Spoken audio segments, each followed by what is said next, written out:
ఉద్యోగం కోసం చూస్తున్నారా? ఓం శక్తి ప్రైవేట్ లిమిటెడ్ కంపెనీలో మార్కెటింగ్ జాబ్స్ 20,000 నుంచి 30,000 వరకు జీతం ఉంటుంది. సంప్రదించండి. అందరికీ నమస్కారం. నేను శిరీష. ప్రస్తుతం మనతో పాటు ఉన్నారు ప్రముఖ ఆధ్యాత్మికవేత్త ఉషా వేమూరి గారు. అమ్మతో మాట్లాడదాం. అంతకంటే ముందు ఇలాంటి ఆధ్యాత్మిక పరమైన విషయాల కోసం ఇప్పుడే మన ఛానల్ని సబ్స్క్రైబ్ చేసుకోండి. నమస్తే. నమస్తే అమ్మ, చాలా మంది రోజువారి దినంలో దేవుడి నామస్మరణ చేస్తూ ఉంటారు. కలియుగ దైవం వెంకటేశ్వర స్వామి. చాలా వెంకటేశ్వర స్వామి భక్తులు చాలా మంది ఉంటారు. అందులో నేను కూడా ఒకదాన్ని. చాలా మంది ఉదయం లేవగానే ఓం నమో వెంకటేశాయ అని ఎవరైతే నామస్మరణ చేస్తారో దేవుడికి, అలాంటి వారి జీవితంలో ఎలాంటి అద్భుతాలు జరగవచ్చు అంటారు? అసలు వెంకటేశ్వర స్వామిని పూజించే వాళ్ళకి ఏమైనా నియమాలు ఉంటాయంటారా? ఒకసారి దాని గురించి తెలియజేయండి. తప్పకుండా. ఇప్పుడు మనకి వారంలో 7 రోజుల్లోనూ మనకి ఒక్కొక్క రోజుకి ఒక్కొక్క అధిదేవతగా దేవుడికి ఇంపార్టెన్స్ ఇస్తారు. అవును. ఓం నమో వెంకటేశాయ నమః అనే దేవుడు వెంకటేశ్వర స్వామికి, కలియుగ దైవంకి ఏ రోజు ఇంపార్టెంట్? శనివారం. అవును కదా. సో నియమాలు అన్నప్పుడు నేను ఎందుకు ఇది దీంతో మొదలు పెట్టానంటే, ఇలాగా ఆ దేవుణ్ణి భక్తిగా కొలుచుకునే వాళ్ళు శనివార నియమాలు పాటించాలి ముఖ్యంగా. ఎందుకంటే ఆ రోజు మనం ఆయనకి, వెంకటేశ్వర స్వామికి ఇష్టమైన ప్రీతికరమైన రోజు శనివారం కాబట్టి ఆ రోజు మనం పూజిస్తున్నాం. రెండోది, ఇప్పుడు అసలు ఓం నమో వెంకటేశాయ నమః అని అంటే వాళ్ళందరికీ మేలు జరుగుతుంది అనే నమ్మకం ముందు ఎవరికైతే ఉందో, ఆ నమ్మకం వాళ్ళకి నువ్వు ఏ మంత్రం చదివినా అది నీకు సిద్ధిస్తుంది. ఇప్పుడు ఒకళ్ళకి, ఆ భక్తులకి, ఇప్పుడు మీరు ఆ భక్తులు అన్నారు కాబట్టి మీకు అది వెంకటేశ్వర స్వామి అనుగ్రహం లాగా మీకు కనిపిస్తుంది. అదే రోజు ఆ దేవుడి పేరు బదులుగా ఇంకేదైనా పేరు అమ్మవారి పేరు తీసుకుంటాం. శ్రీమాత్రే నమః అనుకుంటానండి నేను శుక్రవారం అని, ఆవిడకి కూడా అది ఫలిస్తుంది.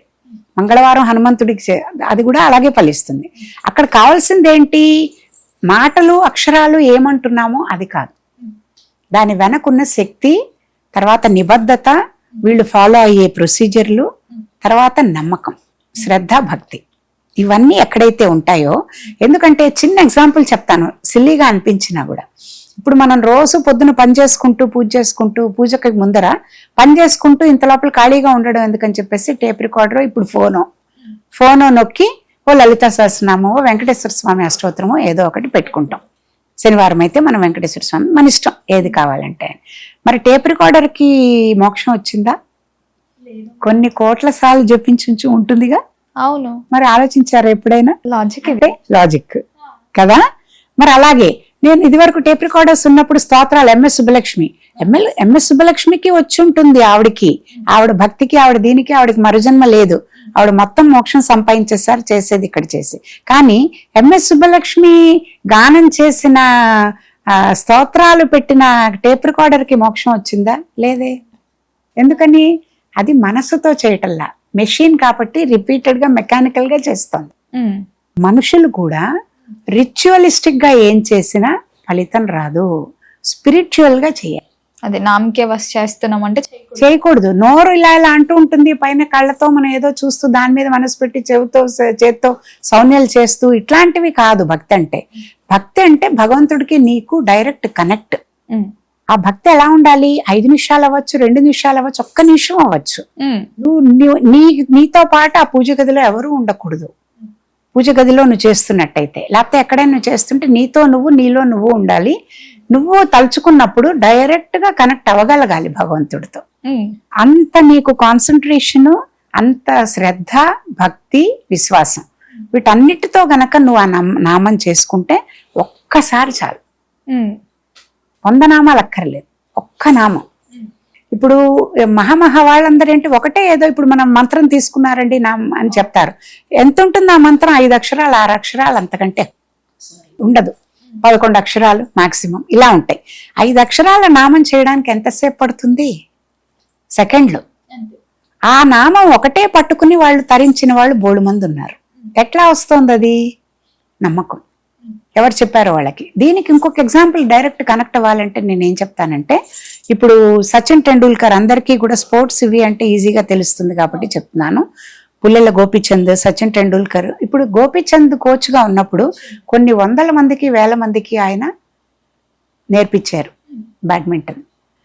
మరి ఎంతమంది పివి సింధులు, ఎంతమంది సైనా నెహ్వాల్ అయ్యారు? కొంతమంది అయ్యారు. ఎందుకని? ఆయన నేర్పించింది అందరికి అదే. కానీ పట్టుకుని ముందుకెళ్ళి సాధించి తరించి దాంతో పేరు నిన్ననే మళ్ళీ పివి సింధు మళ్ళీ గెలిచింది కదా ఇంత గ్యాప్ తర్వాత జపాన్ లో. అట్లా అంటే అది చేయాల్సింది ఎవరి మీద ఉంది? గురువు ఒకలాగే చెప్తాడు ఎవరికి చెప్పినా. అలాగే సచిన్ టెండూల్కర్ గురువు రమాకాంత్ అచ్రేకర్ తన అందరికీ నేర్పించినట్టే నేర్పించాడు. ఒక్కడే సచిన్ అయ్యాడు, ఇంకందరూ అవలేదే. తనతో నేర్చుకున్న వినోద్ కాంబ్లీ కూడా తనతో పాటు నేర్చుకున్న ఆయన అంతలాగా వెళ్ళలేకపోయాడు. అంటే ఎవరిలో ఉంది ఎక్కువ? ఈ భక్తుల్లో ఉంది, తనలో ఉంది, డిసైపుల్లో. గురువు అందరికి ఒకటే చెప్తారు, కానీ అది తీసుకుని ఆ మంత్రాన్ని తదేక దృష్టితో ఎటువంటి డిస్టర్బెన్సెస్ లేకుండా చిత్తశుద్ధితో భగవంతుడి మీదే ఫోకస్ చేసి పక్కన ఏమవుతున్నా కూడా పట్టించుకోకుండా ఉన్న వాళ్ళకే ఆ మంత్రం సిద్ధిస్తుంది. అది అందులో ఉండే గొప్పతనం. అది మంత్ర మహిమ గాని మంత్రం గొప్పతనం. అంతేగాని చేసే వాళ్ళ మనుషులు దాని మీద రిచువలిస్టిక్ గా చేస్తే ఎన్నేళ్ళు చేసినా ఉపయోగం అలా అన్నమాట. అందుకని అలాంటి మంత్రాల్లో అన్ని మంత్రములిందే ఆవహించును అన్నట్టు ఎంతమంది రాశారు కూడా. వెంకటేశ్వర స్వామి ఈ కలియుగ ప్రత్యక్ష దైవం కాబట్టి ఆయనని నమ్ముకునే భక్తులకి ఓం నమో వెంకటేశాయ నమః అంటే 108 సార్లు. నా ఉద్దేశం ఏంటంటే ఏ మంత్రం అయినా ఎలా చేయాలని మీరు అడిగారు కాబట్టి చెప్పు. ఒక 108 అనే నెంబర్ కి చాలా సిగ్నిఫికెన్స్. అవును, ఎందుకమ్మా అలా? ఎందుకంటే 108 దీనికి చాలా ఎక్స్ప్లెనేషన్ ఇచ్చుకోవాలి. 1 దేవుడు, 0 మనము, 8 ఏమో పరిపూర్ణ శక్తి, పరిపూర్ణత్వంకి 8. అమ్మవారిని కూడా అష్టమి దళ విభ్రాజ దళితస్థల శోభిత నామం ఉంటుంది. అష్టమి నాడు చంద్రుడు ఎలా ఉంటుంది? హాఫ్ కరెక్ట్ గా, అంటే 7 మధ్యలో, 15 days కి మధ్యలో అలాగా ఉంటుంది. అంటే ఇటు అటు ద్వంద్వాలకి అతీతంగా ఉండేది, కష్టాలకి నష్టాలకి ఒకటేలాగా ఉండేవాళ్ళు, ప్రైజ్ కి తర్వాత దీనికి ఇన్సల్ట్ కి ఒకటేలా తీసుకోగలిగిన వాళ్ళు. వీటన్నిటిని సిగ్నిఫై చేసే పరిపూర్ణమైన నెంబర్ 8. 108 గాడ్, హ్యూమన్ బీయింగ్, ఈ పరిపూర్ణత్వం కలిపితే డివినిటీ అంతుంది దానికి. కాబట్టి ఈ 108 అనేది కూడా మనం ఏం చేయాలి? ఏ మంత్రం చేసుకున్నా ప్రతిరోజు కనీసం 108 చేసుకోవాలి. శనివారం ప్రతిరోజు అనుకోండి, ఎప్పుడైనా మీ ఇష్టం. 108 ఒక మాల. ఇప్పుడు మామూలు జపమాల తిప్పేటప్పుడు కూడా 108 చేసుకుంటారు కదా. ఏ మంత్రం చేసినా ఒకటే రోజు, ఒకటే టైంకి, ఒకటేలాగా శుచి శుభ్రంగా స్నానం చేసుకుని దేవుడి దగ్గర కూర్చుని 108 times కనుక ప్రతిరోజు చేయగలిగితే కొన్ని రోజులు వేసరికి వాళ్ళకే తెలుస్తుంది ఫలితం ఏంటి అంటే, లోపల హృదయం లోపల కల్మషాలన్నీ పోవడము, అందరి మీద జాలి కరుణ ఇవన్నీ పెరగడము, తోటి వాళ్ళు కూడా భగవంతుడి సృష్టి, లేకపోతే ఏ జీవికి మనం కష్టం తలపెట్టకూడదు. ఎందుకంటే ఇది నేను సృష్టించలేదు, భగవంతుడు ఇచ్చిన దాన్ని నేను నా వరకు నేను చేసుకుని వెళ్ళాలి తప్ప దేన్ని హింస పెట్టేది నాకు లేదు రైట్ అని గనక ప్రతి దాంట్లో చీమలో బ్రహ్మలో అందరిలో దేవుణ్ణి చూడగలగడం దీని కాన్సిక్వెన్స్.